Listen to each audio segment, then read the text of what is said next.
Question number 11 এটা দিয়েছে আমাদেরকে পরিমিতির দ্বিমাত্রিক ফিগার থেকে, যেখানে বলেছে একটা আয়তক্ষেত্রে ক্ষেত্রফল দেওয়া আছে 300 সেমি স্কোয়ার এবং এর কর্ণের দৈর্ঘ্য দেওয়া আছে 25 সেমি। তাহলে আমাদেরকে আয়তক্ষেত্রে পরিধি বার করতে বলেছে। তো আয়তক্ষেত্র সম্পর্কিত যে কটা ফর্মুলা আছে সেগুলো আমরা প্রথমে রিভিশন দেব। এটা যদি একটা আয়তক্ষেত্র হয় যার দৈর্ঘ্য যদি আমরা এ এবং প্রস্থ যদি বি ধরি, তাহলে এর যে পরিসীমা বা পেরিমিটার সেইটা হয় 2 ইন্টু এ প্লাস বি। ক্ষেত্রফল বা এরিয়া হয় এ ইন্টু বি অর্থাৎ দৈর্ঘ্য গুণিত প্রস্থ। আর এর যে কর্ণের দৈর্ঘ্য বা ডায়াগোনাল ইজিক্যাল টু হয় আন্ডাররুট a square plus b square. আর এখানে কর্ণ যদি আমরা ছবিটা আঁকি তাহলে এইটা হয় আমাদের একটা কর্ণ। আয়তক্ষেত্রে দুটো কর্ণ থাকে, এই দুটো যে আমাদের ক্রস বর্ডার দুটো অপোজিট যে কর্নারকে কানেক্ট করছে সেইটা হচ্ছে আমাদের কর্ণ। তাহলে এখানে কর্ণের দৈর্ঘ্য হয় আন্ডাররুট a square plus b square.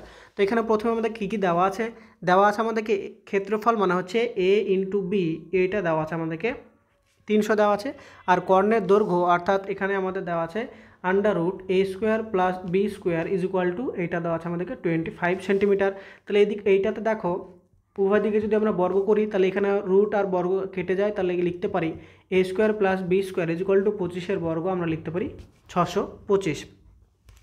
এবার দেখো এ স্কোয়ার প্লাস বি স্কোয়ারের যদি আমরা ফর্মুলাটাকে এরমভাবে লিখি যে এ প্লাস বি তার হোল স্কোয়ার মাইনাস 2ab, এইটা হচ্ছে এ স্কোয়ার প্লাস বি স্কোয়ারের ফর্মুলা ইজ ইকুয়াল টু আমরা পেয়েছি 625।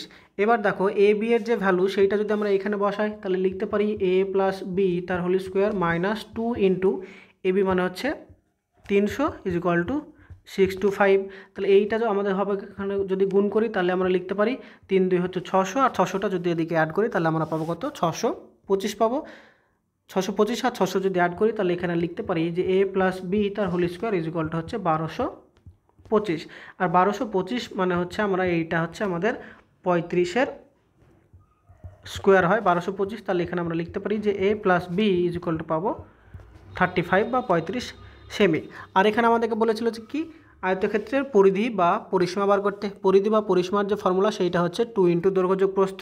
তাহলে আমাদের দৈর্ঘ্যযোগ প্রস্থের যে ফর্মুলা মান সেইটা পেয়েছি 35, তাহলে 2 ইন্টু এটা হচ্ছে perimeter A plus B is equal to আমরা পাবো কত 2 ইন্টু 35, তার মানে এটা পেয়ে যাবো আমরা 70 সেমি। এটা পেয়ে যাবো আমরা পরিধি, যেটা অপশন নাম্বার 2 হয়ে যাবে এখানে সঠিক উত্তর।